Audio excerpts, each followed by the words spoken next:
तुम्हें देखकर खुशी हुई दस्यु। आज तुमने फारसियों का गुरूर लूटा है। हिसाब बराबर करूंगी मैं। हिसाब किताब व्यापार की बातें हैं राजकुमारी। द्वंद में या तो कोई जीतता है या तो कोई हारता है, और द्वंद संपन्न हुआ। आप फारसी हार चुके हैं। फारिस के लड़ाके हारे हैं, फारिस की शहजादी ने हार नहीं मानी है।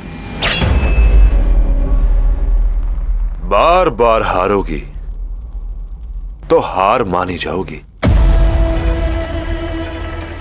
क्योंकि मुझे जीतने की बहुत बुरी आदत है। शिकस्त तो मैंने भी कभी नहीं खाई। ये बात द्वंद के बाद कहती तो उचित होता।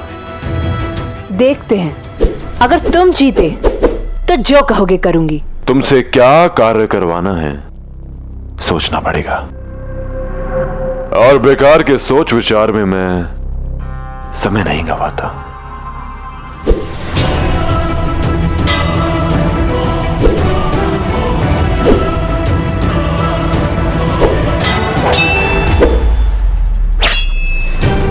क्या कहते हो? मैं कहता नहीं, करता हूं।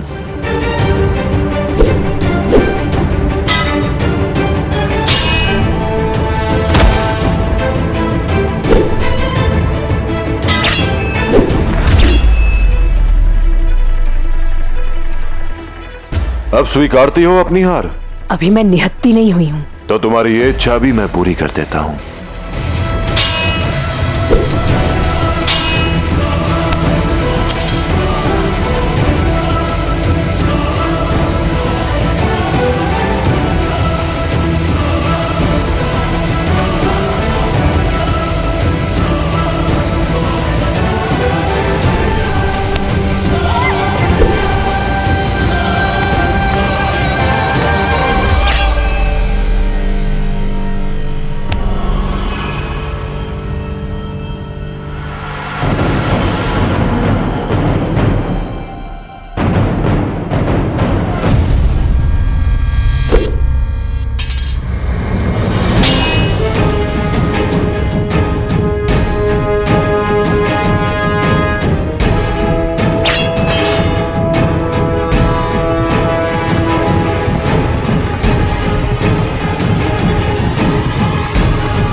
कहा था ना मैंने कि मुझे जीतने की बहुत बुरी आदत है।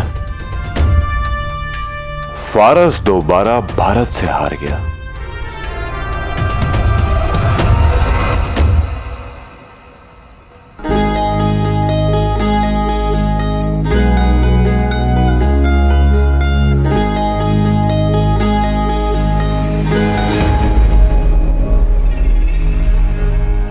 तुम जख्मी हो।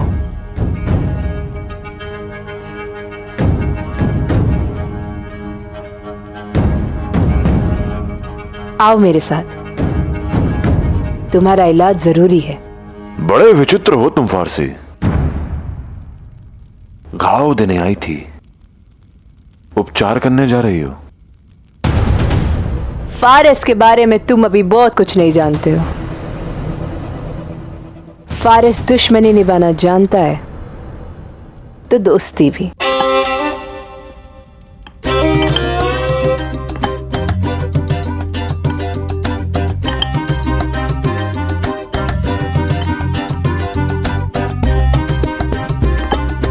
राजकुमारी, थोड़ा ठीक से पीसो, नहीं तो वो औषधि किसी काम की नहीं। बीमार को हक नहीं कि तीमारदारी करने वाले को सीख दे। चुपचाप लेटे रहो।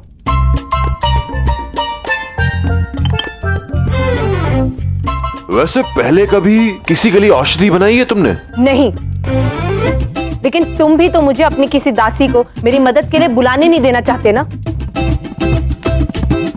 जब एक राजकुमारी सेवा में प्रस्तुत हो, वो भी फारस की, तो दास दासी को बुलाकर आनंद क्यों समाप्त किया जाए? और आप ही ने कहा था यदि आप हारी तो वो करेंगे जो मैं कहूंगा।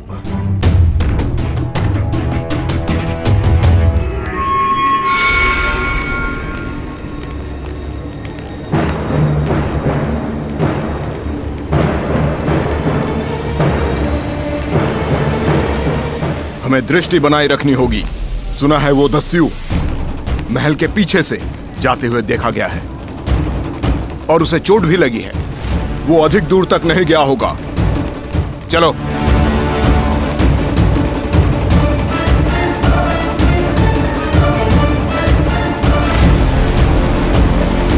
मुझे महल के पिछले भाग की ओर जाना होगा। तुम चाहते हो कि मैं तुम्हारे जख्मों पर मरहम लगाऊं? क्यों नहीं? जरा सोचो, जब एक राजकुमारी एक दस्यु को मरहम लगाएगी तो कितना मजा आएगा। अपनी सीमा में रहो। इससे बेहतर तो यह होगा कि मैं अभी सिपाहियों को बुला के तुम्हें कैद खाने में डलवा दूं। वहां तो तुम्हें सब कुछ खुद ही करना पड़ेगा ना।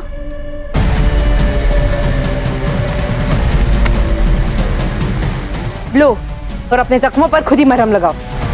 तुम ऐसा नहीं करोगे राजकुमारी।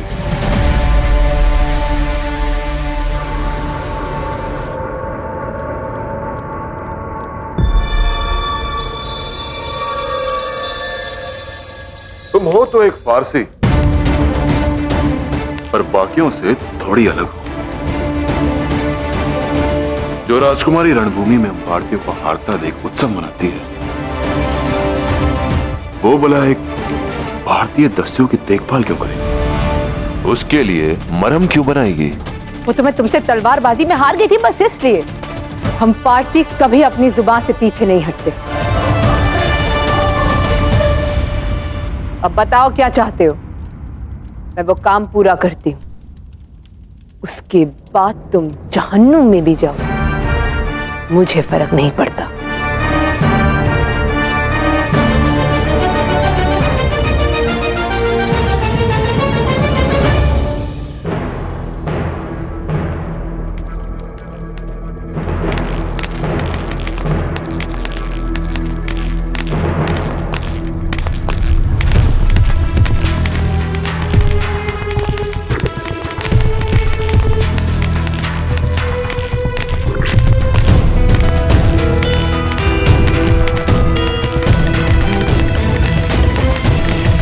रुको। उधर फारसियों का इलाका है। दस्यु वहां जाने की भूल नहीं करेगा। चलो इधर ढूंढते हैं। यदि पुरु यहाँ आया है तो वो अवश्य फारसियों के क्षेत्र में गया होगा, ताकि सैनिकों की दृष्टि में न आए। मैं यहाँ एक महिला की खोज करने आया हूँ, जिसे मातृ शिवदत्त ने इसी महल में बंदी बनाकर रखा है। मैं ये जानने आया हूँ कि एक ऐसी महिला जो अपना मानसिक संतुलन खो चुकी है, उसे बंदी बनाने का कारण क्या हो सकता है? और उसके लिए मुझे उन्हें मुक्त करवाना ही होगा। उन तक पहुंचने के लिए मुझे तुम्हारी सहायता चाहिए। तो बताओ, क्या तुम एक ऐसे भारतीय की सहायता करोगी जिसने तुम फारसियों को हराया है? मुझे इन बातों से फर्क नहीं पड़ता, पर जैसा कि मैंने कहा, हम फारसी अपनी जुबान के पक्के होते हैं। ठीक है, अपनी जुबान निभाने के लिए मैं तुम्हारी मदद जरूर करूंगी, मगर पौरव राष्ट्र के वजीर को एक पागल औरत में क्या दिलचस्पी हो सकती है? यही तो मैं भी जानना चाहता हूं। मगर क्या वजीर खुद ऐसा करने का फैसला कर सकता है?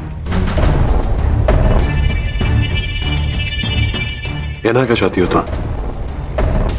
किसी भी सल्तनत में एक शाह की मर्जी के बिना वजीर कोई फैसला नहीं ले सकता।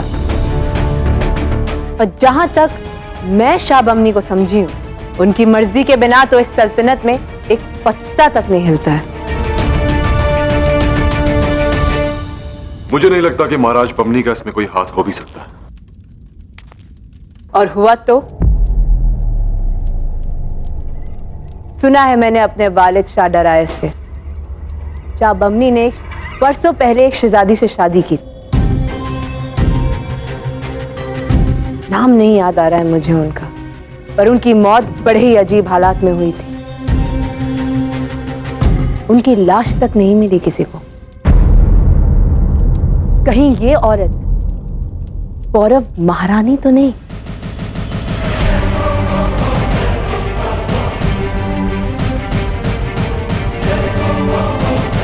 क्या तुम अभी ये पता लगा सकती हो कि वो महिला कहाँ बंदी है? बेशक,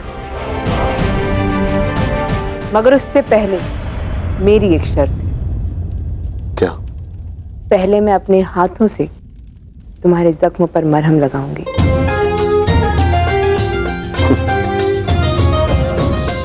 वाह, तुम तो पल पल में बदल जाती हो। वैसे अचानक ये बदलाव क्यों?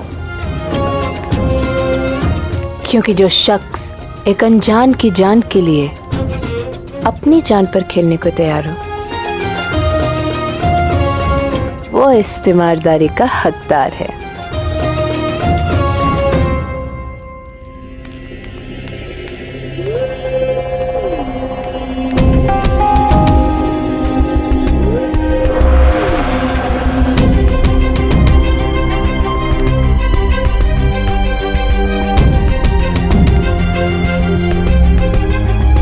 पुरु कहाँ गया?